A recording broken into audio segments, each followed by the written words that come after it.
बहुत बहुत स्वागत है दोस्तों आप सभी का। आज की ये वीडियो बहुत ज्यादा इंपॉर्टेंट होने वाली है क्लास 12 के पॉलिटिकल साइंस सब्जेक्ट के लिए। इसमें हम आपकी जो फर्स्ट बुक है समकालीन विश्व राजनीति, इसके चैप्टर नंबर 6 के बारे में बात करेंगे। ठीक है बच्चों, अगर आप अपनी किताब में देखेंगे तो इस चैप्टर का नाम आपको देखने को मिलेगा अंतरराष्ट्रीय संगठन, लेकिन आपके न्यू सिलेबस के अकॉर्डिंग चैप्टर का नाम चेंज करके रखा गया है संयुक्त राष्ट्र और इसके संगठन। चैप्टर का नाम भी चेंज कर दिया है।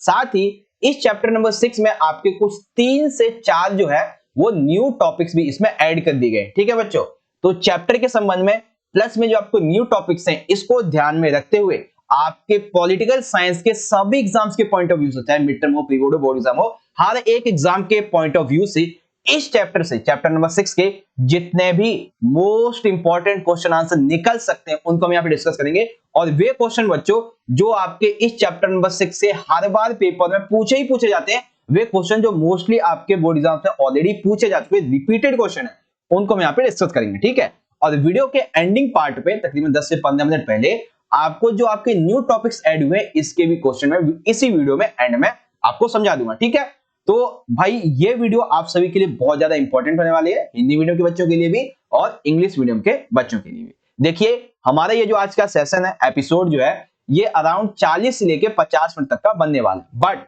आई एम 110% श्योर कि यदि आपने आज का हमारा ये एपिसोड, सेशन, ये वीडियो कंप्लीटली एंड तक देख लिया तो आपके पॉलिटिकल साइंस के एग्जाम के लिए चैप्टर नंबर 6 की एकदम बढ़िया तैयारी हो जाएगी, बेहतरीन तैयारी हो जाएगी। बस भाई आपने करना क्या है, वीडियो को एंड तक देखना है, और वीडियो एंड तक देखने के बाद में वीडियो अच्छी लगे तो लाइक शेयर सब्सक्राइब भी जरूर कर लीजिएगा। कमेंट बॉक्स में सभी बच्चे फीडबैक अपना जरूर दें कि हाँ भाई सर आपने जो समझा वो अच्छे से समझ में आया। Okay, let's get started now, get ready.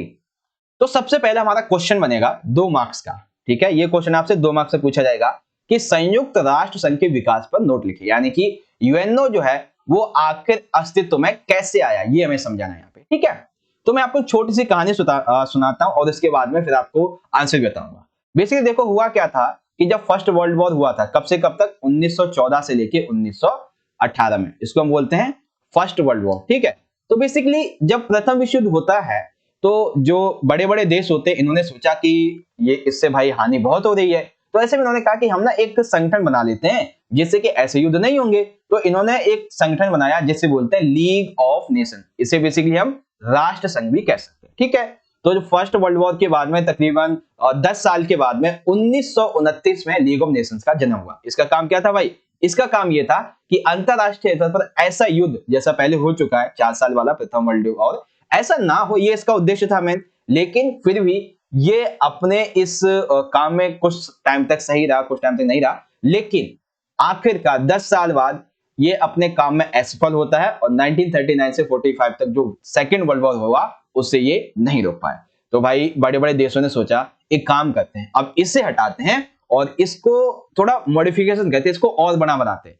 तब लीग ऑफ नेशंस के उत्तराधिकारी के रूप में, यानी कि राष्ट्र संघ के उत्तराधिकारी के रूप में 24 अक्टूबर 1945 को यूएनओ यानी कि संयुक्त राष्ट्र संघ की स्थापना हुई थी। ठीक है, जब बेसिकली इसकी स्थापना होती है तो तकरीबन इसमें 51 देश शामिल होते हैं जो कि घोषणा पत्र पे हस्ताक्षर करते हैं, और वो बेसिकली वो चार्टर जो होता है उस पर हस्ताक्षर करते हैं 51 देश। लेकिन वर्तमान में अगर आप देखेंगे तो 193 प्लस में इसमें देश शामिल है वर्तमान के टाइम पे। ठीक है, और इसका मुख्यालय कहां पे भाई, यूएनओ का, तो यूएनओ का मुख्यालय है न्यूयॉर्क में। कहां पे भाई, न्यूयॉर्क में है इसका हेडक्वार्टर। ओके, अब भाई यूएनओ का क्या मुख्य उद्देश्य होगा, जैसा लीग ऑफ नेशंस का था ठीक वैसा ये भी होगा कि जो अंतरराष्ट्रीय लेवल पे जो भी कॉन्फ्लिक्ट होता है, जो भी झगड़े होते हैं उनको रोका जाए और साथ ही शांति बनाए रखी जाए, देशों के बीच में आपसी सहयोग बनाया जाए। ठीक है, आपसे ये पूछा जा सकता है एमसीक्यू में कि भाई वर्तमान में संयुक्त राष्ट्र संघ के महासचिव कौन है, तो ये एंटोनियो गुटेरेस है। ठीक है, या फिर इसका अध्यक्ष कौन होता है, तो महासचिव होता है।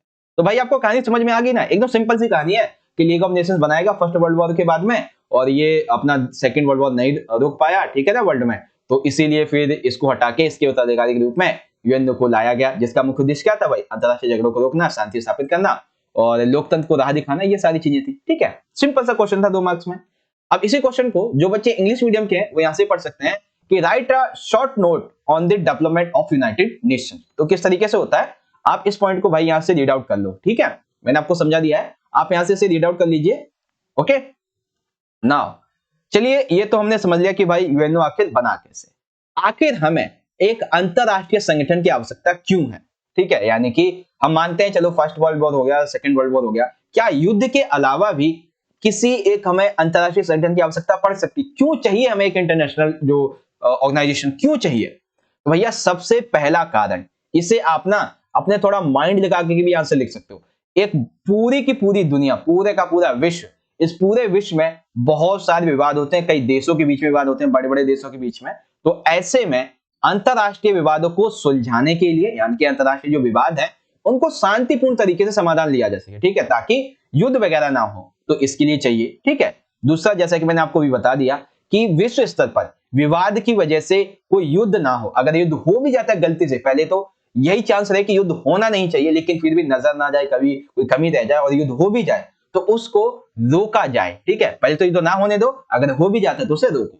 ठीक है, तीसरा कि विश्व के जितने भी देश हैं, ये ऐसे देश बेसिकली जो विकासशील हैं या फिर अविकसित हैं, ठीक है, विकसित नहीं है, उनके देशों की आर्थिक विकास के लिए हमें इसकी आवश्यकता है। ठीक, चौथा ये है कि भाई देखो, पर्यावरण जो है, पर्यावरण पे किसी एक देश का तो हाथ होता नहीं है, ठीक है, किसी एक देश का नियंत्रण तो होता नहीं है। तो ऐसे में वैश्विक जो प्राकृतिक आपदाएं होती है, जैसे कि जो तापमान परिवर्तन है, ठीक है, समुद्र जल का बढ़ जाना होता है, ठीक है, ये सारी चीजें हैं। तो ऐसे में ग्लोबल वार्मिंग हो गया, ये सारी चीजें हैं। ठीक, तो ऐसे में क्या होता है कि ये एक देश की तो है नहीं, तो ऐसे में हमें एक संगठन की आवश्यकता होती है जो कि पूरे विश्व को एक साथ लेकर इस समस्या को सुलझा सके। जैसे कि कई सारी महामारी से निपटने के रूप में बहुत सारी महामारियां आई थी, एचआईवी, एड्स, ठीक है, और वर्तमान में एक पेंडेमिक चल रहा है जिससे आप रूबरू हैं, ठीक है, और आप इसे ऑलरेडी समझ भी चुके हैं। तो ऐसी बीमारी से निपटने के लिए भी इसकी आवश्यकता है। ठीक, पांचवा पॉइंट ये है कि अंतरराष्ट्रीय सहयोग को बढ़ावा देने के लिए, यानी कि विकसित और विकासशील जो देश हैं,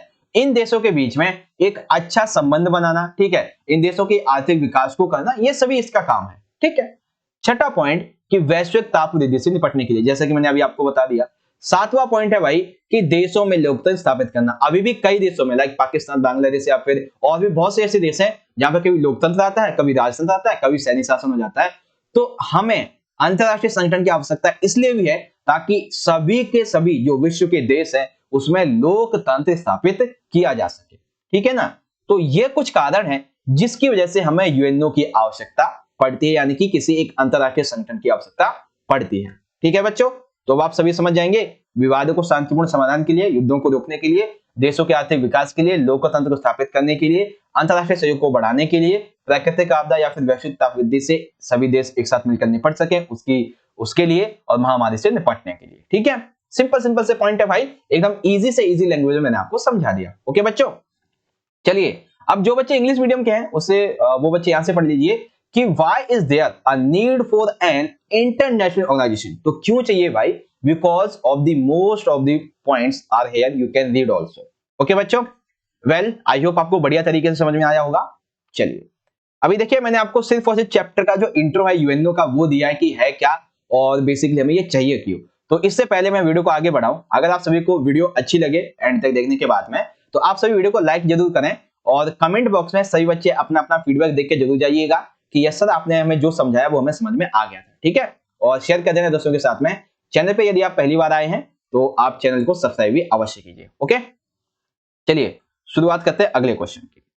तो अब हमारा जो क्वेश्चन है काफी इंपॉर्टेंट क्वेश्चन है और ये क्वेश्चन आपसे दो तरीके से पूछा जा सकता है। ठीक है, ये क्वेश्चन आपसे 4 मार्क्स में पूछा जा सकता है और 6 मार्क्स में, और इसे भी दो तरीके से। जैसे पहला पार्ट ऐसे पूछेगा कि सुरक्षा परिषद की संरचना तथा इसमें सुधार की व्याख्या कीजिए। ठीक है, तो याद रखिएगा कि सुरक्षा परिषद में जो सुधार है यही आपसे 6 मार्क्स से पूछा जा सकता है, और रही बात इसकी संरचना की तो ये आपसे 2 या 4 मार्क्स में पूछी जा सकती है। ठीक है, और इसी क्वेश्चन को आपसे घुमा के पूछा जाएगा तो ऐसे पूछ सकता है कि संयुक्त राष्ट्र संघ की सुरक्षा परिषद में क्या क्या सुधार करने की जरूरत है।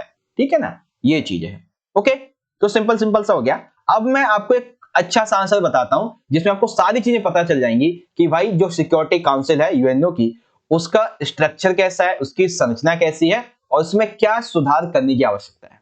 ठीक है, तो पहले हम बात करते हैं कि जो हमारी सिक्योरिटी काउंसिल है यूएनओ की, उसकी आखिर संरचना कैसी है। ठीक है, तो बेसिकली देखो, यूएनओ जो है, यूएनओ की सिक्योरिटी काउंसिल में, सुरक्षा परिषद में टोटल 15 सदस्य शामिल हैं। ठीक है, जिसमें से 5 स्थायी सदस्य हैं और 10 कैसे अस्थायी सदस्य। बेसिकली जो स्थायी सदस्य हैं इसमें आप देखेंगे तो अमेरिका, फ्रांस, ब्रिटेन, रूस और चाइना ये शामिल है, ठीक है।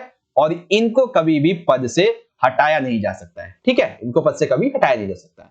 दूसरे सदस्य आते हैं 10 अस्थायी सदस्य। देखिए नाम से पता चल रहा है अस्थायी सदस्य, तो इसका मतलब क्या है कि इनका चुनाव जो है वो हर 2 वर्ष में होता रहता है, यानी कि हर 2 वर्ष में इनका चुनाव होता है, केवल 2 वर्ष के लिए, ठीक है। किसके द्वारा भाई? महासभा के द्वारा। ओके बच्चों, समझ में आ गया सभी को। अब ये जितने भी स्थायी सदस्य हैं ना 5, इनको तो पहले आप हटा नहीं सकते, साथ ही इन्हें एक अधिकार दिया गया है जिसे निषेध अधिकार कहते हैं, या फिर एक तरीके से आम भाषा में हम इसे वीटो का अधिकार कह देते हैं अपनी भाषा में, ठीक है, निषेध अधिकार। बेसिकली ये जो स्थायी सदस्य हैं इनको एक वीटो की पावर दी गई है। कैसी इसकी पावर है? बेसिकली देखो मैं आपको समझाता हूं। मान लेते हैं ये जो 5 कंट्री है ना, ठीक है ना, ये जो टोटल 5 कंट्री है इसमें से कोई भी एक देश यदि अपनी वीटो का इस्तेमाल कर लेता है तो बाकी के 4 देशों जो फैसला लेंगे वो खत्म हो जाएगा, या फिर वो बेसिकली खत्म हो जाएगा एक तरीके से, ठीक है। अगर उसने एक नकारात्मक कर दिया, मान लेते हैं कि कोई 4 देश हैं, फॉर एग्जांपल यहाँ पे अमेरिका, फ्रांस, ब्रिटेन और रूस, ये चाहते हैं कि भाई सभी देश जो है वो हथियार बनाना शुरू करें, परमाणु परीक्षण शुरू कर दें, ठीक है। तो ये कहते हैं कि हाँ ये होना चाहिए, लेकिन अगर चाइना ने अपनी वीटो का इस्तेमाल कर लिया, निषेध अधिकार का इस्तेमाल करके कह दिया ऐसा नहीं होगा, तो इन चारों का कोई मायने नहीं रहेगा। तो वीटो पावर एक खतरनाक पावर है जो कि स्थायी सदस्य को मिली हुई है, ठीक है बच्चों। अब बारी आती है कि ये जो सिक्योरिटी काउंसिल होती है, जो सुरक्षा परिषद होती है, ये आखिर करती क्या है, ठीक है। तो कार्य क्या होते हैं? तो देखो भाई, देशों के विवाद को सुलझाना, यानी कि जो मतभेद वगैरह होते हैं उनको सुलझाया जाता है, ठीक है। साथ ही जो शांति भंग करने वाले लोग होते हैं उनको सजा देती है, यानी कि सुरक्षा परिषद का मेन काम क्या है? विवादों को सुलझाए, ठीक है, और शांति को बनाए रखे। और यदि शांति को कोई भंग करता है, ठीक है, कोई युद्ध जैसी कोई भूमिका अदा करने की कोशिश करता है, तो उसको पकड़ के उसे सजा दे, ठीक है। अब कहोगे कि भाई ये सिक्योरिटी काउंसिल सजा कैसे दे सकती है, ये तो खैर एक अंतरराष्ट्रीय संगठन है, कैसे देगी? तो ये उसके जो गवर्नमेंट है उससे बात करेगी और उसको इंटरनेशनल लेवल पे कई सारी बाधाओं से बांध देगी, ठीक है ना। तो ये सारी चीजें आपको सुरक्षा परिषद की संरचना समझ में आई। चलिए दूसरा पार्ट यहाँ पे हम बात करते हैं कि हमें सुरक्षा परिषद में सुधार की क्या क्या आवश्यकता है, ठीक है। बड़े ध्यान से समझिए बच्चों, बहुत इंपॉर्टेंट क्वेश्चन है, ठीक है। देखिए सुरक्षा परिषद में सुधार की आवश्यकता, सबसे पहली आवश्यकता है बच्चों सदस्य संख्या में वृद्धि। जैसा कि हम सभी को पता है कि 24 अक्टूबर 1945 को जब यूएनओ बना था तब इसमें टोटल 51 देश शामिल थे, ठीक है। और जिसमें वर्तमान में अगर हम देख लेते हैं तो ये संख्या जो है वो तकरीबन 4 गुना बढ़ चुकी है, तकरीबन 100 देश से ज्यादा, 193 देश से ज्यादा इसमें शामिल हो चुके हैं, ठीक है। लेकिन अगर आज हम देखें तो सुरक्षा परिषद की जो संख्या है, चाहे वो स्थायी सदस्य हो जो 10 होते हैं, चाहे स्थायी सदस्य वो 5 होते हैं, वो अभी भी वही है, ये नहीं बदला है, ठीक है। तो हमें इसमें वृद्धि करनी चाहिए, ठीक। दूसरा ये है कि संयुक्त राष्ट्र संघ की जो आम सभा है, आम सभा में ज्यादातर कौन से देश शामिल है? जो विकासशील देश हैं। देखिए आम सभा है, आम सभा का मतलब क्या हो गया? जिसमें यूएनओ में शामिल सभी देश शामिल होते हैं, ठीक है। तो यहाँ पे ये कहा जाता है कि यहाँ पे जो सदस्य संख्या है जो महासभा की, इसमें से कुछ कुछ लोगों को ये जो सुरक्षा परिषद है इसमें लिया जाना चाहिए। क्यों भाई? क्योंकि आप ऐसा तो नहीं कर सकते कि ये जो 5 देश केवल हैं ये पूरे वर्ल्ड को चलाएंगे, जितने भी जो सुरक्षा के संबंध में निर्णय है वो यही लेंगे, जबकि पूरे यूएनओ में कितने देश शामिल हैं? 193 प्लस। तो भाई इनकी बात को भी सुना जाना चाहिए। तो कम से कम किसी एक महाद्वीप से, किसी एक संगठन से तो एक एक लिया जाना चाहिए, ठीक है। तो क्या करना होगा? सदस्य संख्या में वृद्धि करनी है, ठीक। दूसरा आ जाता है असमान प्रतिनिधित्व। तो देखिए बेसिकली हम सभी को पता है टोटल हमारे विश्व में 7 महाद्वीप हैं। इन 7 महाद्वीपों में अगर आप देखेंगे तो अमेरिका महाद्वीप, इससे एक देश अमेरिका को लिया गया है, लेकिन आप देखेंगे यूरोपीय महाद्वीप, इससे 3 देशों को लिया गया भाई। एक है फ्रांस, दूसरा ब्रिटेन और तीसरा रूस। वहीं एशिया महाद्वीप जो कि बहुत बड़ा महाद्वीप है, इसमें से केवल चाइना लिया गया है, ठीक है। यानी कि टोटल एक इसमें से लिया गया। अगर आप यहाँ पे देखेंगे तो ऑस्ट्रेलिया रह जाता है, अंटार्कटिका महाद्वीप बेसिकली वहां पे जीवन तो है नहीं, तो उसकी अब बात छोड़ देते हैं। ऑस्ट्रेलिया महाद्वीप रह जाता है तो वहां से कोई नहीं लिया गया है, ठीक है। तो बेसिकली है क्या यहाँ पे ये बताया गया है, जैसे एशिया का महाद्वीप है तो यहाँ से अभी बहुत सारे ऐसे देश हैं जो इसमें जा सकते हैं, लेकिन वहां पे ये पहुंच नहीं पाते, ठीक है। तो ये क्या करती है भाई? महाद्वीप के अकॉर्डिंग ये असमान प्रतिनिधित्व करती है, ठीक है। दूसरी ओर अफ्रीका महाद्वीप से, ऑस्ट्रेलिया महाद्वीप से कोई भी प्रतिनिधित्व नहीं लिया गया, जबकि अफ्रीका में बहुत सी कंट्रीज हैं जो विकसित हैं ऑलरेडी, ठीक है ना, लेकिन यहां से नहीं लिया गया है। साथ ही यहाँ पे आप देखेंगे तो जापान हो गया, भारत, एशिया में जापान, भारत, और फिर उसके बाद दक्षिण अमेरिका में बात कर ले तो ब्राजील, फिर इधर जर्मनी आ जाता है। तो ये सभी जो है इनके जो मानदंड होते हैं, अभी मैं आपको आगे चल के बताऊंगा कि सुरक्षा परिषद की स्थायी सदस्यता प्राप्त करने के लिए जो मानदंड होते हैं वो क्या है, आगे बताऊंगा। तो इन सभी मानदंडों पर ये देश खरे उतरते हैं, ठीक है, लेकिन फिर भी भाई इनको नहीं शामिल किया जा रहा है। तो ये क्या है, असमान प्रतिनिधित्व को दर्शाता है, ठीक। उसके बाद में सुरक्षा परिषद में सुधार आता है अगला, तीसरा है भाई वीटो की समाप्ति, यानी कि इन्हें जो निषेध अधिकार दिया है इसकी समाप्ति।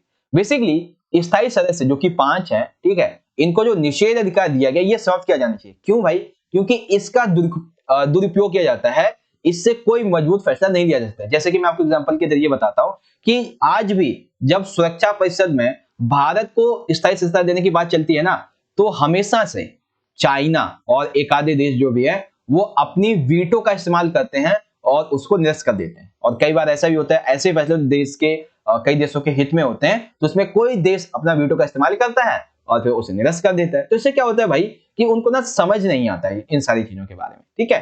तो ये सारी चीजें होंगी कि भाई वीटो की समाप्ति करनी चाहिए, क्योंकि उनकी कार्यप्रणाली इससे अच्छी नहीं बनती। अगर हम देखेंगे तो वीटो को लगभग 250 बार, अब एक चीज देखो, तकरीबन 250 बार किसी पूरे वर्ल्ड के लेवल पे अच्छे फैसले लिए जाने थे, लेकिन इट्स 250 बार वो फैसले खत्म कर दिए गए। हालांकि एक टाइम पे कुछ गलत भी हो सकता है, लेकिन मोस्टली हम 4 बंदे एक ही काम कर रहे हैं और अलग देश के हैं और एक फैसला चाहते हैं, तो मतलब वो सही होगा। एक आधा छोड़ के गलत हो सकता है, लेकिन बाकी तो सही होंगे ना। तो ये सही फैसले नहीं लिए जा पा रहे, किसकी वजह से?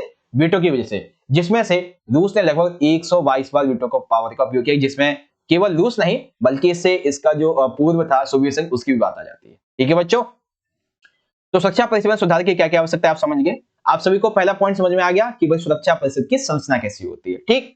अब सुरक्षा परिषद में बात आती है सुधार की, तो इसमें पहला सुधार चाहिए था हमको सदस्य संख्या में वृद्धि, दूसरा सुधार हमको चाहिए था असमान प्रतिनिधित्व, और तीसरा सुधार हमको चाहिए था वीटो की समाप्ति। ओके बच्चों, देखिए मैं आपको बड़े ध्यान से बड़े प्यार से समझा रहा हूं, आप अच्छे से समझिए। ओके वेल, अब यहाँ पे इंग्लिश में आप देखेंगे तो explain the structure of the security council and it's reforms, ठीक है। इसी को अलग से पूछा जा सकता है कि what reforms are needed in the security council of the United nation. तो सबसे पहले स्ट्रक्चर आप देखिए, structure of the security council, इसके बारे में आप ये पॉइंट पढ़िए, ठीक है, और आप पढ़ लीजिए, बाकी मैं आपको आगे दिखा देता हूं। फिर आपको बताना है कि सिक्योरिटी काउंसिल में किन किन रिफॉर्म्स की हमें आवश्यकता है। तो पहला रिफॉर्म्स है कि increase in the members of number of members in security council, ठीक है। एंड सेकंड इज दैट कि अनइक्वल रिप्रेजेंटेशन, तो इसको इक्वल रिप्रेजेंटेशन करना है, ठीक। And the third is that कि एंड ऑफ वीटो, जो निषेध अधिकार दिया है इसको एंड करना चाहिए, एक ये आखिरी रिफॉर्म्स हो गया। ओके बच्चों, चलिए अगले क्वेश्चन की बात करते हैं। तो अगला ये क्वेश्चन है कि भाई अभी मैंने जैसा कि आपको बताया था कि सुरक्षा परिषद की स्थायी सदस्यता प्राप्त करने के लिए कुछ मानदंड होते हैं। तो क्वेश्चन पूछा जाएगा कि सुरक्षा परिषद की स्थायी सदस्यता प्राप्त करने के मानदंडों को स्पष्ट कीजिए। तो भाई बहुत से मानदंड हैं, कौन कौन से हैं हमें वो बताना है। तो बेसिकली देखिए, सुरक्षा परिषद की स्थायी सदस्यता प्राप्त करने के लिए मानदंड जो थे वो पहले जब यूएनओ बना था तब नहीं थे, बल्कि जब बहस तेज हुई तो भाई बहुत से जो महासचिव वगैरह, केवल महासचिव एक ही थे, मतलब एक ही होता ही बेसिकली, और भी सिक्योरिटी काउंसिल के जो सदस्य थे इन्होंने बैठ के आपस में मीटिंग की। तब जनवरी 1997 में संयुक्त राष्ट्र संघ के महासचिव थे जिनका नाम था कोफी अन्नान, ठीक है। इनके द्वारा एक कदम उठाया गया और इन्होंने कहा कि यदि किसी को भी सुरक्षा परिषद की सदस्यता प्राप्त करनी है, चाहे स्थायी हो, ठीक है, चाहे अस्थायी हो, तो उसके लिए मैं कुछ मानदंड सुझाता हूं। यदि वो इस मानदंड पर सही उतरता है तो वो इसमें शामिल हो सकता है, ठीक है, किसमें? सिक्योरिटी काउंसिल में, चाहे उसको परमानेंट हो या फिर अनपरमानेंट जो सदस्य हो उस बारे में भी, ठीक है ना। तो क्या क्या इन्होंने मानदंड सुझाए? सबसे पहला मानदंड सुझाया कि भाई एक बड़ी आर्थिक ताकत होना चाहिए, यानी कि उसकी जो अर्थव्यवस्था है वो काफी मजबूत होना चाहिए, ठीक। दूसरा ये बताया कि सबसे बड़ी सैन्य ताकत होनी चाहिए, सबसे बड़ी, या फिर ये कह सकते हैं कि जो बड़ी बड़ी सैन्य ताकत है उनके मुकाबले उसकी सैन्य क्षमता होनी चाहिए, ठीक है। तीसरी कि आबादी के लिहाज से वो एक बड़ा राष्ट्र, यानी कि वहां पे जो पॉपुलेशन है वो बहुत ज्यादा होनी चाहिए, ठीक।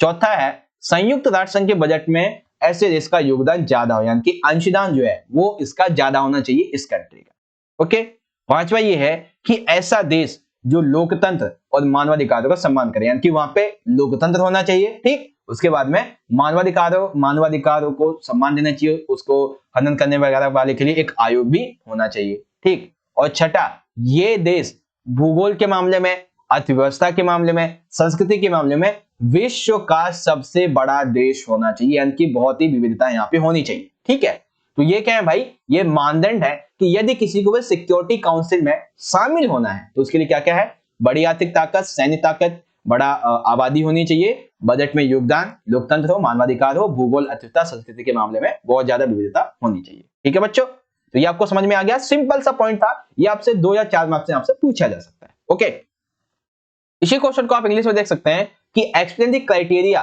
For getting the membership of the security council. तो किस तरीके से वो क्राइटेरिया, उसे आप यहां से देख सकते हैं। बेसिकली 1973 में जो 1997 में जो कोफी अन्नान थे उनके द्वारा इसके लिए कुछ जो सजेशन थे वो यहाँ पे सुझाए गए थे। ठीक है, ये आप चीज यहाँ पे समझिए। अब एक क्वेश्चन यहाँ पे ये बनेगा कि भाई जो ये मानदंड है, ठीक है ना, तो इन मानदंडों पर जो भारत है, ठीक है, भारत, इसकी स्थिति क्या है, आपसे पूछा जा सकता है कि इसकी स्थिति क्या है, या फिर ये खरा उतरता है। खरा मतलब कि जो भी मानदंड सुझाए गए हैं उसमें भारत एकदम सही है, आप ये कैसे कह सकते हो। ठीक है, तो भाई कैसे कह सकते हैं, तो मानदंड क्या क्या थे, उन्हीं मानदंडों को हमें यहाँ पे पेस्ट कर देना एकदम सेम टू सेम। बस आपने करना है कि उसमें भारत ऐड कर देना है। जैसे कि देखिए, सबसे पहला क्या होता है इसमें कि सबसे पहली बात क्या थी, सबसे पहली बात थी कही एक लोकतांत्रिक देश होना चाहिए। तो देखिए, हालांकि भारत पे अनेक जो अंग्रेज थे उन्होंने तकरीबन 150 से 200 साल तक राज किया, लेकिन फिर भी यहाँ पे जब इसको आजादी मिलती है तो यहाँ पे लोकतंत्र पुनः कायम होता है, यानी कि लोकतंत्र पूरी तरीके से यहाँ पे मजबूत है, विकसित है। इसे आप ऐसे भी समझ सकते हो, अगर आपने चैप्टर 6 पढ़ा होगा आपातकाल वाला, कि 1975 से लेके 77 तक ये जो लोकतंत्र बेसिकली एस्पर हो जाता है ना, जिसमें अनुच्छेद 21 जीवन जीने का अधिकार भी छीन लिया जाता है, लेकिन फिर भी जब आपातकाल खत्म हुआ तो ये लोकतंत्र यहाँ से हटा नहीं, यानी कि उसको हालांकि कुछ टाइम के लिए कमजोर जरूर पड़ा, लेकिन वो हट नहीं सकता, उसे खत्म नहीं कर सकते। तो इससे ये पता चलता है कि एक ये जो भारत है ना, यहाँ पे लोकतंत्र को आप निकाल नहीं सकते यहाँ से। ठीक है, दूसरा क्या था भाई कि जनसंख्या ज्यादा होना चाहिए। तो भाई विश्व के लेवल पे अगर हम बात करें तो भारत जो है वो विश्व का दूसरा ऐसा देश है जिसकी जनसंख्या सबसे अधिक है। और यदि पूरे विश्व की अगर बात करें कितनी जनसंख्या है, तो तकरीबन 1/5, यानी कि 1/5। दैट मींस यदि 100 लोग पूरे वर्ल्ड में हैं तो अराउंड कितनी जनसंख्या यहाँ पे होगी, तकरीबन 1/5, यानी कि 20 लोग यहाँ पे रहते हैं। ठीक है, उसके बाद तीसरा क्या था भाई, क्षेत्रफल के अनुसार बड़ा देश होना चाहिए। तो क्षेत्रफल के अनुसार कौन सा बड़ा देश है, ये विश्व का 7वां बड़ा देश है। ठीक, उसके बाद में चौथा पॉइंट था कि भाई मानवाधिकार वहां पे दिए जाने चाहिए। तो सभी भारतीय नागरिकों को मानवाधिकार दिए गए हैं और साथ ही उनकी सुरक्षा के लिए मानवाधिकार आयोग भी बनाया गया। ठीक, उसके बाद में पांचवा कि 2014-15 में देखिए अंशदान की बात की गई थी, तो 2014-15 की अगर हम बात कर लेते हैं तो भारत जो था ये अंशदान के मामले में उस समय 4थे स्थान पे था, यानी कि इसने इतना अंशदान दिया जिसका पैसा जो था बेसिकली वो 4थे नंबर पे आता था। ठीक, छठा जाता है कि क्या था कि जो देश है वो शांति को बढ़ावा देने वाला होना चाहिए। तो भारत की जो विदेश नीति है, ठीक है ना, जो फॉरेन पॉलिसी है वो बेसिकली क्या करती है, वो ऐतिहासिक रूप से भी शांति को बढ़ावा देती है। छठा क्या था भाई कि ये जो देश है वो युद्ध वगैरह ना करेंगे और हथियारों पर लगाम लगाएंगे, तो भारत ने हमेशा से उसका समर्थन किया है। और आठवां क्या है कि भारत विश्व की बड़ी बड़ी अर्थव्यवस्था, बड़े बड़े संगठन लाइक शार्क हो गया, ठीक है, आसियान, विश्व व्यापार संगठन, ब्रिक्स, G20 इनका सदस्य भी है। ठीक है, हालांकि आसियान से आसियान का सदस्य नहीं, बेसिकली सदस्य यदि नहीं भी है तो क्या उसके साथ में इसने अपने संबंध स्थापित कर रखे। ठीक है, तो ये बात आ जाती है। ओके, तो आप सभी को समझ में आ गया ना। और यहाँ पे आप ये भी लिख सकते हो कि भारत की जो अर्थव्यवस्था है वो विश्व की 5th अर्थव्यवस्था है। ठीक है ना, 2022 के अकॉर्डिंग विश्व की 5th अर्थव्यवस्था है, जो कि आने वाले 2 से 4 साल के अंदर तीसरे या फिर चौथे नंबर पे भी आ जाएगी। ठीक है ना, तीसरे या चौथे नंबर पे भी आ जाएगी। तो भाई आपको समझ में आ गया ना, जो पॉइंट मैंने व्हाइट कलर से अंडरलाइन कर रखे ना, ये आपके लिए ज्यादा इंपॉर्टेंस रखते हैं। ठीक है, ये रहे। ओके, तो ये थे वो मानदंड जिस पे भारत खरा उतरता है कि उसे संयुक्त राष्ट्र संघ की सुरक्षा परिषद की सारी सदस्यता मिलनी चाहिए। ठीक, अब चलिए बच्चों, इसको आप इंग्लिश में देखेंगे कि India fulfils the criteria to get the membership of the security council, explain. तो कैसे करेंगे भाई, इस संबंध में आप ये सभी के सभी पॉइंट्स यहां से रीड आउट कीजिए। ओके, बाकी मैंने आपको सारी चीजें यहाँ पे समझाई दी। ओके, हिंदी में समझा दी है और इंग्लिश में आपके लिए एक जो सेंटेंस फॉर्मेशन चाहिए इंग्लिश में वो मैंने आपको प्रोवाइड करा दिया। ओके, अब देखिए, चलिए मान लेते हैं कि भारत उन मानदंडों जो मानदंड है उन पे एकदम सही उतरता है। लेकिन ऐसे क्या कारण है जिसकी वजह से अभी तक भारत को सुरक्षा परिषद की स्थायी सदस्यता प्राप्त नहीं हो पाई? कि क्या कारण है कि भाई मानदंड पे तो एकदम खरा उतरता है, बात भी होती, लेकिन क्यों नहीं मिल पाता इसे? ठीक है, तो इसके ना मिलने के पीछे 4 कारण है टोटल। कौन कौन से कारण है? तो इसमें सबसे पहले भाई देखो कारण ये है कि स्थायी वीटो पावर धारक देश, यानी कि जो 5 देश हैं, ठीक है, सुरक्षा परिषद में स्थायी वाले, उनका मानना ये है बेसिकली ऐसा है कि जब कभी भी भारत को संयुक्त राष्ट्र संघ में सुरक्षा परिषद की स्थायी सदस्यता देने की बात उठती है तो हमेशा से कई बार चाइना ने अपनी वीटो पावर का इस्तेमाल किया है और इसको निरस्त कर दिया। हम सभी को पता है कि भाई जो वीटो पावर है वो 4 देशों के फैसलों को नकार बेसिकली खत्म कर सकता है। तो इसलिए चाइना क्या करता है, जब भी भारत की बात उठती है तो हमेशा अपने वीटो का उपयोग कर लेता है, ठीक है, और फिर ये जो मामला होता है वो वहीं रुक जाता है। ओके, दूसरी बात ये है कि भाई अन्य प्रबल दावेदार, इसका मतलब ये है कि जो स्थायी वीटो पावर धारक देश है ना, वो ये सोचते हैं कि यदि हमने भारत को ये वीटो पावर दे दी ना तो इसके अलावा तो और भी देश हैं, लाइक जापान हो गया, जर्मनी हो गया, दक्षिणी अफ्रीका हो गया, ठीक है, ब्राजील हो गया, ये प्राचीन नहीं बेसिकली ब्राजील है ये, ठीक है, ये कई बार में से गलत हो जाता है ब्राजील लिखते टाइम, ठीक है, टाइपिंग करने में हिंदी से इंग्लिश में प्राचीन लिख जाता है, ठीक है, उससे मैं ऑटो करेक्शन में सेट कर दूंगा आज ही, ठीक है। तो बेसिकली होता क्या है कि जैसे जापान, जर्मनी, दक्षिण अफ्रीका, ब्राजील, ये भी सुरक्षा परिषद के जो मानदंड है उस पर सही उतरते हैं। तो ये कहते हैं कि यदि हमने भारत को दे दिया तो हमें इन देशों को भी देनी पड़ेगी, इस तरीके से जनसंख्या और बढ़ जाएगी, जो स्थायी सदस्यता है उसकी बात आती है, ठीक है। उसके बाद में तीसरा है परमाणु परीक्षण। बेसिकली ये जो सदस्य हैं, कौन से, सुरक्षा परिषद के सदस्य, ये भारत पे आरोप लगाते हैं कि भारत ने बिना किसी जो यूएनओ है, ठीक है, या कोई संगठन है, इससे अनुमति लिए गैर औपचारिक तरीके से इसने 1998 में परमाणु परीक्षण किया। अब इसके पास परमाणु हथियार है जो कि विश्व की शांति के लिए खतरा पैदा करते हैं, ठीक है, ये इनका कहना था। और चौथा कहना यह है भाई कि भारत के पड़ोसी देशों के साथ में संबंध। इसलिए कुछ बुद्धिजीवी ये कहते हैं कि यदि हमने भारत को सुरक्षा परिषद की स्थायी सदस्यता दे दी ना तो ये पता है क्या करेगा, अपने पड़ोसी देश लाइक पाकिस्तान या फिर बांग्लादेश, इस पे इसका नकारात्मक प्रभाव करेगा, ठीक है ना। तो ये सारी चीजें, तो ये कुछ कारण है जिसकी वजह से भारत को आज तक वीटो जो बेसिकली सुरक्षा परिषद है इसकी स्थायी सत्ता नहीं मिल पाती। हालांकि बात तो कई बार उठती है, लेकिन कभी कोई देश अपने वीटो का उपयोग करता है और उसे वहीं पे क्या कर देता है, निरस्त कर देता है, ठीक है। तो पहला पॉइंट क्या है, स्थायी वीटो पावर धारक देश, दूसरा है अन्य प्रबल दावेदार, तीसरा है परमाणु हथियार, और चौथा है भारत के पड़ोसी देशों के साथ में संबंध। ओके बच्चों, तो सिंपल सा ये पॉइंट था। आई होप आपको अच्छी तरीके से समझ में आ चुका होगा। वेल, इसी क्वेश्चन को आप सभी इंग्लिश में देख सकते हैं कि what are the reasons for the India not getting the membership of the security council. तो क्यों नहीं मिलता है भाई? तो सबसे पहले contest with the permanent veto power, and second other contendents या फिर अदर जो पार्टिसिपेशंस हैं, third nuclear test, and fourth है कि relations between India's neighbouring countries. Okay, इन पॉइंट को आप सभी बच्चे यहां से इजीली रीड आउट कर लीजिए। ओके, चलिए अब हम अगले क्वेश्चन की तरफ बढ़ते हैं जो कि बहुत इंपॉर्टेंट क्वेश्चन है। संयुक्त राष्ट्र संघ का मूल्यांकन कीजिए। बेसिकली ये वही क्वेश्चन है जिसमें मैं ये पूछा गया था कि आवश्यकता क्या है, ठीक है ना, बड़ा लिखता हूं, ठीक है, ये वही क्वेश्चन है जिसमें हमसे पूछा गया था कि हमें एक यूएनओ की आवश्यकता या फिर संगठन की आवश्यकता क्यों होती है। लेकिन अब यहाँ पे क्वेश्चन में थोड़ा बदलाव है, यहाँ पे पूछा गया मूल्यांकन, और जब भी मूल्यांकन वर्ड का यूज किया जाता है बच्चों, तो वहां पे बात की जाती है कि जो आपने बनाया उसने क्या कार्य किए, वो कैसा रहा, उसने क्या परफॉर्मेंस किया है, उसका मूल्यांकन करना, ठीक है। आवश्यकता अलग वर्ड है, मूल्यांकन अलग वर्ड है। तो मूल्यांकन पूछा जाएगा तब आंसर ये लिखेंगे, आवश्यकता पूछा जाएगा तो जो मैंने आपको पहले बताया वो आपको लिखनी है, ठीक है बच्चों।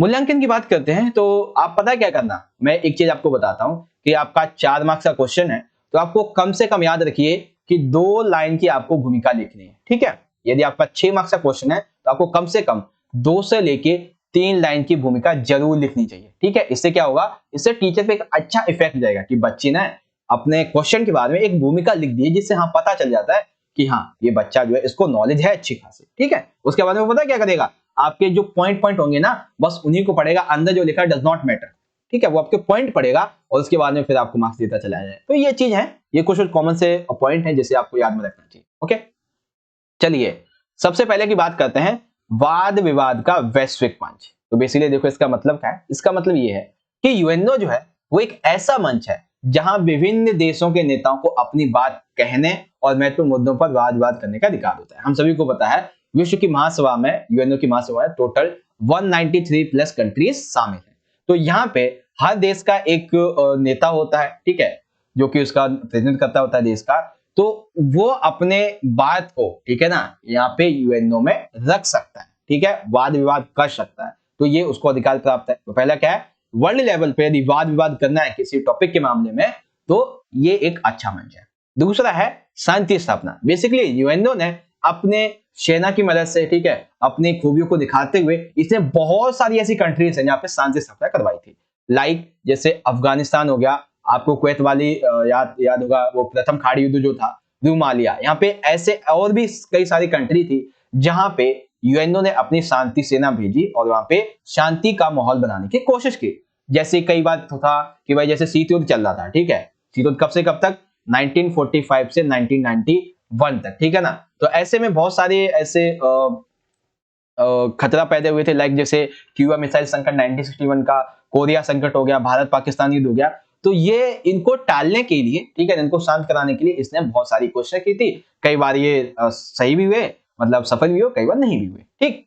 तीसरा ये है साम्राज्यवाद की समाप्ति। बेसिकली अभी भी बहुत सारे ऐसे देश हैं जहां पे साम्राज्यवाद देखा जा सकता है, लेकिन फिर भी यूएनओ जो है उसका पूरा पूरा प्रयास ये रहता है, और जो कि उसने किया भी है, कि बहुत से देशों में उपनिवेशवाद को खत्म किया है। लाइक जैसे इंडोनेशिया जो है, यहाँ पे डच जो थे वहां पे राज करते थे, उपनिवेश बना रखा था, गुलाम बना रखा था, तो उसे आजाद करवाया किसे, इंडोनेशिया को, डचों के हाथे से। साथ ही दक्षिणी अफ्रीका में आप सभी को पता है काले गोरे रंगभेद की नीति चल रही थी, तो उस नीति को समाप्त करने में यूएनओ ने बहुत मदद की थी। तो ये सारी चीजें इसमें आ जाती हैं। ओके, अभी 2-3 पॉइंट और हैं इसके, जिसमें चौथा पॉइंट हमारा ये हो जाएगा कि देशों की सामाजिक आर्थिक स्थिति को संभालना। बेसिकली देखो बहुत सारे ऐसे देश हैं जिसमें जो श्रमिक लोग हैं उनको सही से खाना या दूध वगैरह भी नहीं मिल पाता है, ठीक है, उनको चिकित्सा सुविधा नहीं मिल पाती है, कई बार बाढ़, भूकंप, अकाल, सुनामी, ये सारी चीजें आ जाती हैं, और वो देश अल्प विकसित है, विकासशील है, ठीक है। तो ऐसे में यूएनओ जो है उनकी सामाजिक स्थिति को भी संभालता है, उनकी आर्थिक स्थिति को भी संभालता है, उनको सामाजिक आर्थिक बहुत सारी बेसिकली मदद करता है उनको विकसित करने के लिए, ठीक है ना। तो यानी कि अभी भी ऐसे कई देश हैं जिनके विकास के लिए हमें यूएनओ की आवश्यकता है। पांचवा ये है कि पर्यावरण संरक्षण। बेसिकली वैश्विक स्तर पर पर्यावरण के संरक्षण के लिए कई कदम उठाए इसने, जैसे कि पृथ्वी सम्मेलन 1992 का UNFCCC की रिपोर्ट इसमें शामिल हो जाती है। तो ये सभी पॉइंट्स हैं। ओके बच्चों, तो आप सभी को समझ में आ गया ना कि भाई यूएनओ की सफलताएं क्या हैं या फिर यूएनओ का मूल्यांकन। तो वाद विवाद का वैश्विक मंच, शांति की स्थापना, साम्राज्यवाद की समाप्ति, और उसके बाद में जो देशों की सामाजिक आर्थिक स्थिति को संभालना और पर्यावरण संरक्षण। इन्हीं क्वेश्चन को आप सभी बच्चों इंग्लिश में देख सकते हैं कि evaluate the United Nations Organisation. तो इवेल्युएट कैसे करेंगे, या फिर what is the success of the United nation. तो सबसे पहले global forum for debate, okay, peace establishment, end of imperialism, and the other one is it कि took care of the social and economic condition of the countries, environmental protections, okay, ये चीज यहाँ पे आ जाती है। तो इस तरीके से बच्चों यहाँ पे ये हमारा क्वेश्चन खत्म हुआ। अब जो हमारा क्वेश्चन है वो बहुत इंपॉर्टेंट है, ये क्वेश्चन भी आपसे ज्यादातर 6 मार्क्स में पूछा जाता है, ठीक है। क्वेश्चन क्या है, क्वेश्चन हमारा यहाँ पे ये है कि संयुक्त राष्ट्र संघ के अतिरिक्त कई ऐसी अंतरराष्ट्रीय संस्थाएं हैं, कई ऐसी गैर सरकारी संगठन है जो कि निरंतर विश्व भर में अपना योगदान दे रही है। स्पष्ट करो, यानी कि हमें क्या बताना है, हमें ये बताना है कि अभी भी पूरे वर्ल्ड में यूएनओ के अलावा और भी बहुत सारी ऐसी अंतरराष्ट्रीय संस्थाएं हैं, गैर सरकारी संगठन है, जो कि विश्व में शांति स्थापना या फिर विश्व में विकास में अपना योगदान दे रहे हैं, ठीक है ना। तो वो कौन कौन सी हैं हमें वो बताना है, ठीक है। तो कई सारी हैं जो कि कार्य कर रही हैं, जिसको हम एक एक करके यहाँ पे समझते हैं। सबसे पहली है यहाँ पे बच्चों अंतरराष्ट्रीय मुद्रा कोष, ठीक है। सबसे पहले क्या है, अंतरराष्ट्रीय मुद्रा कोष। बेसिकली यदि इंटरनेशनल लेवल पर, ठीक है, जिसे हम इंटरनेशनल मॉनेटरी फंड कहते हैं, तो ये क्या करती है, ये अंतरराष्ट्रीय स्तर पर वित्त व्यवस्था की देखरेख करती है एवं वित्तीय या फिर तकनीकी सहायता यदि किसी कंट्री को चाहिए तो वो कौन सुनिश्चित करता है, यही कौन, इंटरनेशनल मॉनेटरी फंड, ओके। शायद मुझे हाँ ये लेना चाहिए, ठीक है। पहला क्या हो गया IMF, दूसरा क्या है विश्व बैंक यानी कि वर्ल्ड बैंक। तो बेसिकली मानवीय विकास के संबंध में, जैसे कि मानव के विकास के लिए शिक्षा जरूरी होती है, स्वास्थ्य जरूरी होती है, कृषि जरूरी होती है, ठीक है। तो उसको और ज्यादा बढ़ाने के लिए, ग्रामीण विकास को बढ़ाने के लिए, पर्यावरण सुरक्षा के लिए, आधारभूत ढांचा के लिए, शासन के लिए क्या करती है, ये कार्य करती है। कौन? वर्ल्ड बैंक, ठीक।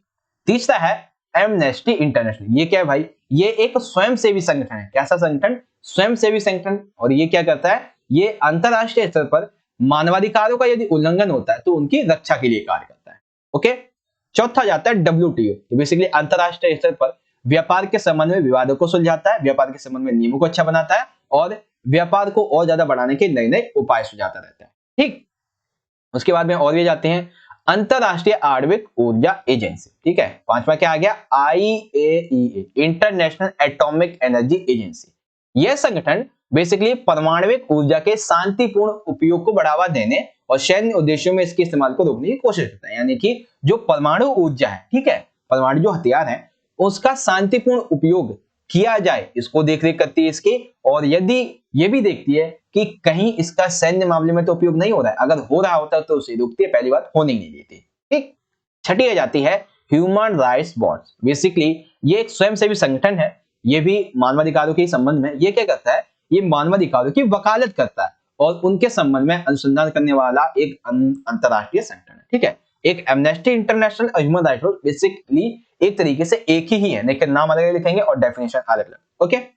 सातवां पॉइंट अंतरराष्ट्रीय रेड क्रॉस सोसाइटी। अब ये क्या करती है? देखिए जैसा कि नाम से पता चल रहा है रेड क्रॉस सोसाइटी, तो ये सोसाइटी क्या करती है? युद्ध की वजह से या फिर आंतरिक हिंसा की वजह से जो लोग भी पीड़ित होते हैं, जिनको खतरा होता है, जो बेसिकली जिन्हें चिकित्सा की सुविधा चाहिए होती है, तो ऐसे में क्या करती है? उनको ये सुविधा प्रदान करती है और साथ ही उनको सहायता तो करती है। और ये जो युद्ध हो रहा है, जो आर्थिक हिंसा हो रही है, उसको रोकने के लिए नियमों को उस पर लागू करती है, ठीक। और आठवां आ जाता है green peas. Basically green peas क्या है? ये 1971 में स्थापित एक फाउंडेशन है जो कि विश्व समुदाय को पर्यावरण के प्रति संवेदनशील बनाने के लिए और पर्यावरण संरक्षण हेतु बहुत सारे कानूनों को लोगों मनवाने के लिए उन पर दबाव डालते हैं। यानी कि पर्यावरण सुरक्षा को लेकर नियम बनाना, लोगों और जो कंट्री से उन पर पालन करवाना, ये इसकी जिम्मेदारी होती है, ठीक है।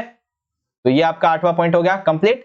इसी तरीके से बाकी आपने सभी समझ ही लिए ऑलरेडी कि IMF यानी कि इंटरनेशनल मॉनेटरी फंड, अंतरराष्ट्रीय मुद्रा कोष, World bank, amnesty International, WTO, उसके बाद में International atomic energy Agency and basically अंतरराष्ट्रीय आणविक ऊर्जा एजेंसी, ह्यूमन राइट्स वॉच, अंतरराष्ट्रीय Red cross Society, Greenpeace आ जाते हैं। ओके। अब आगे चलते हैं। तो आगे आप पाओगे यहाँ पे कि apart from the United nations there are many international organization and non governmental organization which are continuously contributing to the world. Explain. तो सबसे पहला है international monetary fund IMF, world bank, amnesty international. आप इन पॉइंट को read out कर लीजिएगा video को पॉज करके। ओके।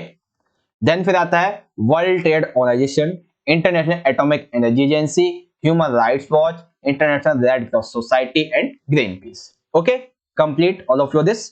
नाउ यहां पे बच्चों हमने अपना जो मेन पार्ट था इस चैप्टर का वो पूरा कंप्लीट कर लिया, ठीक है। कितने मिनट में? मात्र कितने मिनट हो गए देखें, 38.5 मिनट, यानी कि अराउंड 39 मिनट में, ठीक है।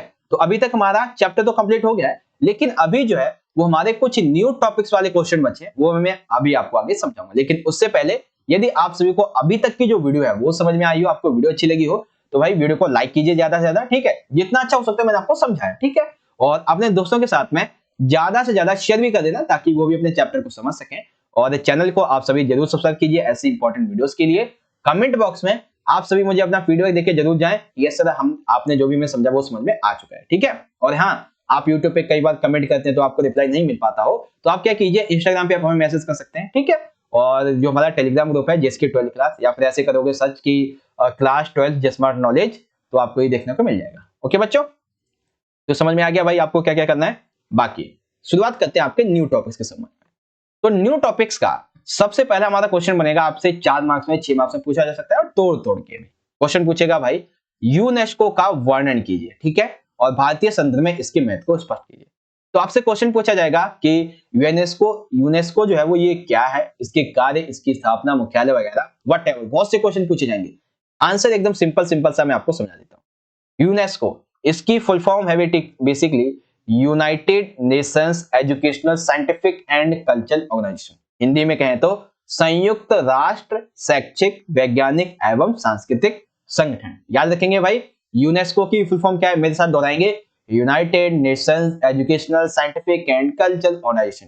ध्यान से समझिए, यू से सिंपल सी बात है, यूएन से आप याद रखेंगे यूनाइटेड नेशन, ई से क्या हो जाएगा एजुकेशनल, एस यानी कि साइंटिफिक और सी यानी कि कल्चरल एंड ओ का तो मतलब ऑर्गेनाइजेशन हो ही गया। तो आपको याद क्या करना है, याद करना है ESC, ये याद करना है एजुकेशनल साइंटिफिक कल्चरल, बाकी तो एक यूनाइटेड नेशन ऑर्गेनाइजेशन तो है ही, आपको बस ESC याद करने हैं और हो गया ये लो, ठीक है ना। तो अगर हिंदी में कहें, इंग्लिश में तो आपको मैंने बता ही दिया है, और हिंदी में कहें तो यूनेस्को का फुल फॉर्म क्या है, संयुक्त राष्ट्र शैक्षिक वैज्ञानिक तथा सांस्कृतिक संगठन। बेसिकली इसकी जो स्थापना हुई थी वो 16 नवंबर 1945 को हुई थी, जिसका मुख्यालय पेरिस में, और पेरिस कहां है, फ्रांस में। वर्तमान में अगर हम इसके सदस्य देखेंगे तो 193 प्लस इसमें सदस्य अभी शामिल हैं, कितने 193 प्लस में, ओके, ये चीज याद रखेंगे। बेसिकली अगर हम बात करते हैं कि यूनेस्को के वर्तमान जो महानिदेशक है ये कौन है, तो ये है आंद्रे एंजेलो। आप ये मत सोचिएगा कि ये कोई पुरुष, नहीं, ये महिला है, जहां तक मुझे याद है ये शायद महिला ही है, ओके, आंद्रे एंजेलो।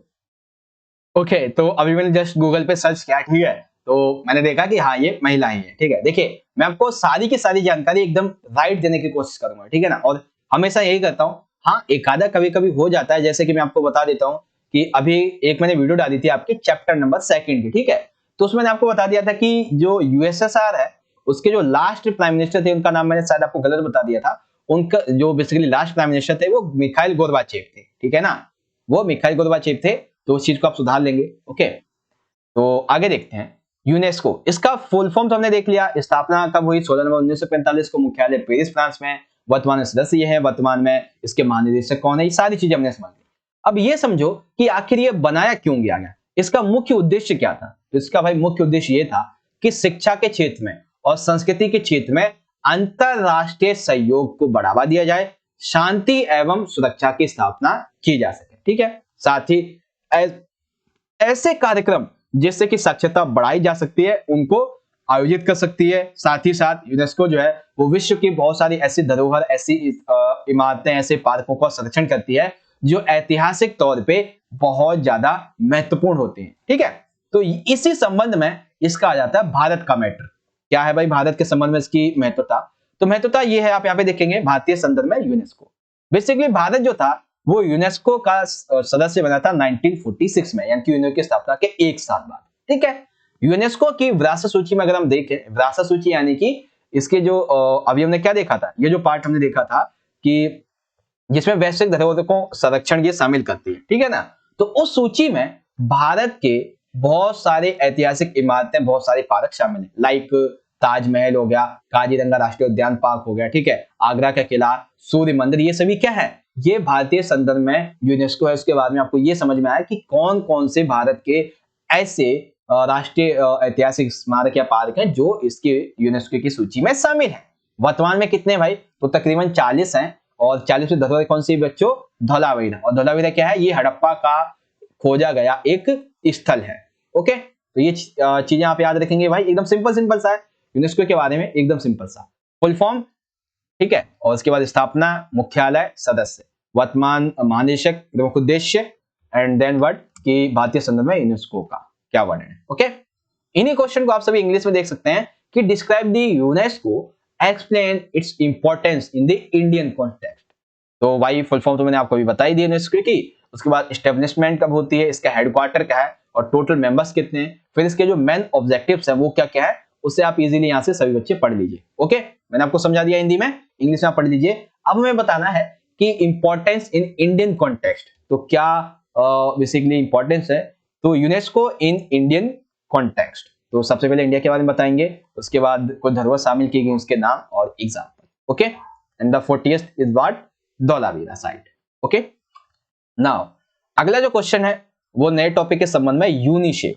तो बेसिकली यूनिसेफ क्या है, इसका वर्णन कीजिए, और आपसे पूछा जा सकता है यूनिसेफ के कार्य लिखिए, तो अभी मैं आपको बताऊंगा अच्छे तरीके से। UNICEF united nations children's fund, यानी कि आप इसे आप समझ गए, हिंदी में क्या कहेंगे हम, हिंदी में कहेंगे इसे यूनिसेफ संयुक्त राष्ट्र बाल कोष, क्या बोलते हैं? संयुक्त राष्ट्र बाल कोष। ओके, इंग्लिश में क्या बोलेंगे? इंग्लिश में बोलेंगे यूनाइटेड नेशंस चिल्ड्रंस फंड और हिंदी में बोलेंगे संयुक्त राष्ट्र बाल कोष। इसकी स्थापना हुई थी भाई 11 दिसंबर 1946 को, जिसका हेडक्वार्टर जो है वो न्यूयॉर्क में, मुख्यालय न्यूयॉर्क में है। टोटल जो है वो 190 प्लस में देश इसमें शामिल है। आखिर ये बनाया क्यों गया था, इसका मुख्य उद्देश्य क्या था? तो बेसिकली देखो, हम सभी को पता है जब हमारा बेसिकली हमारा नहीं यानी कि वर्ल्ड की हम बात कर रहे हैं, ठीक है, 1939 से 45 तक जो सेकंड वर्ल्ड वॉर हुआ था बेसिकली, ठीक है, उस दौरान बहुत से देशों में बेसिकली लोगों को नुकसान पहुंचा था, खास करके जो बच्चे थे उनको बहुत ज्यादा नुकसान पहुंचा था। जापान में परमाणु गिराया गया था, वहां पे हिरोशिमा नागासाकी पे वहां पे बहुत ज्यादा नुकसान पहुंचा था। तो ऐसे में द्वितीय विश्व युद्ध में नष्ट हुए राष्ट्र जो जिनको क्षति पहुंची है, उनके बच्चों के खाने के, उनके स्वास्थ्य के लिए सेवाओं को उपलब्ध करवाना इसकी जिम्मेदारी थी, ठीक है। और फिर बेसिकली यूनिसेफ की जो स्थापना थी वो बाल शिक्षा के लिए, बाल स्वास्थ्य और बाल कल्याण यानी कि बच्चों की शिक्षा के लिए, स्वास्थ्य के लिए, उनके कल्याण के लिए, उनके विकास के लिए फिर इसका जो उद्देश्य था वो बढ़ता चला गया। फिर ये अपना कार्य अच्छा कर रहा था इंटरनेशनल लेवल पे। तो 1965 में ठीक इसे हम कह सकते हैं कि अराउंड 21 साल बाद यूनिसेफ को 21 साल बाद नहीं 21 नहीं 19 साल बाद बेसिकली, ठीक है ना, 46 में अगर हम और जोड़ेंगे बेसिकली 19 तब ये 65 बनेगा, ठीक है। तो यूनिसेफ को शांति नोबेल पुरस्कार से सम्मानित किया गया था भाई, कब? 1965 में। बस आपको कितना याद रखना है, यहां से लेके इतना याद रखिए, बाकी आपको ये नोबेल पुरस्कार की आपको याद रखने की वैसे जरूरत है नहीं, क्योंकि ये वैसे मैंने आपको अलग से बता दिया। ओके, ये 4 पॉइंट आप याद रखें। अब बारी आती है इसकी कुछ मुख्य प्राथमिकताएं हैं। तो वो कौन कौन सी प्राथमिकताएं हैं? सबसे पहले इसकी प्राथमिकताएं टोटल 5 है। पहली ये है कि बच्चों का विकास करे और उनकी बुनियादी शिक्षा को आगे बढ़ाए, ठीक। दूसरी इसकी प्राथमिकता ये है कि लिंग के आधार पर समानता, ठीक है, चाहे महिला हो, चाहे पुरुष हो, लड़की हो, लड़का हो, सभी में समानता होनी चाहिए, ठीक। तीसरा कि बच्चों का हिंसा से बचाव, यानी कि बच्चों का शोषण नहीं होना चाहिए, उनको हिंसा से बचाना चाहिए, उनके प्रति कोई भी गलत कदम नहीं उठाया जाना चाहिए।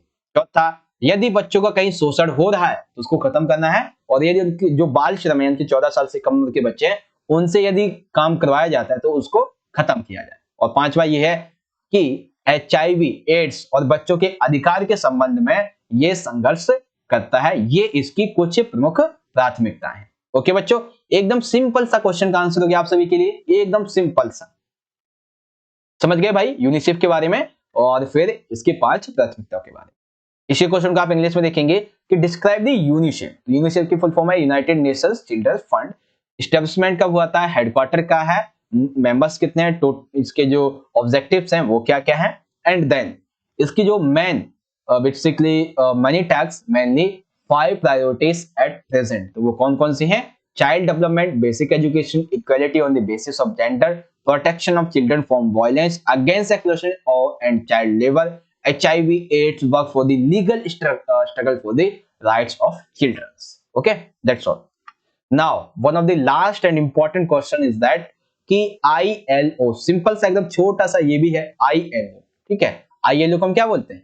ILO को बोलते हैं इंटरनेशनल लेबर ऑर्गेनाइजेशन, ठीक है। हिंदी में कहें तो अंतरराष्ट्रीय श्रम संगठन, ठीक है। इंटरनेशनल लेबर ऑर्गेनाइजेशन यानी कि अंतरराष्ट्रीय श्रम संगठन। तो अब हम इसको समझते हैं, इसके कार्य के बारे में, ये क्या है, स्थापना वगैरह कब हुई थी। बेसिकली इसकी स्थापना होती है 1919 में और इसका मुख्यालय था यहाँ पे जिनेवा, स्विट्जरलैंड में, ठीक है ना। तो याद रखिए, आप चाहे तो जो मैं आपको दिखाता हूँ ना उसका स्क्रीनशॉट ले लीजिए, ठीक है। तो स्थापना कब हुई थी 1999 में, मुख्यालय कहाँ पे भैया, जिनेवा, स्विट्जरलैंड में। बेसिकली ILO जो था ये इसलिए बनाया गया था ताकि अंतरराष्ट्रीय स्तर पर जो श्रमिक के अधिकार है इसको बढ़ावा दिया जा सके और श्रमिकों के लेवल पर जो सामाजिक न्याय है उसको बनाया जा सके, ठीक है। उसके बाद में वार्षिक आधार पे ये क्या करता है, ये एक श्रमिक सभा आयोजन करता है। क्या करता है ILO? एक श्रमिक सभा आयोजन करता है, श्रमिकों के अधिकार को बढ़ावा देने के लिए, सामाजिक न्याय को बनाए रखने के लिए एक सभा आयोजन करता है, ठीक है। बेसिकली वैसे तो ये एक बार में होती है, ठीक है, लेकिन ये 2 बार भी करवा सकता है। ज्यादातर ये जून के महीने में जिनेवा में होती है, ओके।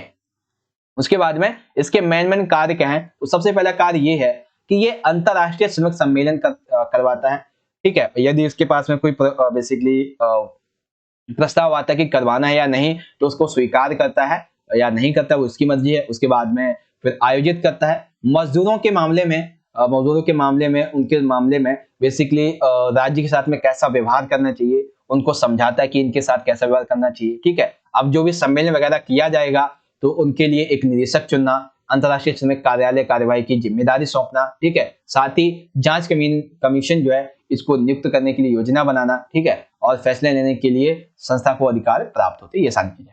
ओके, तो ज्यादा आपको डिफिकल्ट नहीं पढ़ना है, 2-3 कार्य इसके याद रख लेना, ज्यादा से ज्यादा 2, और बाकी आपको समझा दिया। स्थापना, मुख्यालय, प्रथम उद्देश्य और श्रमिक सभा आयोजन।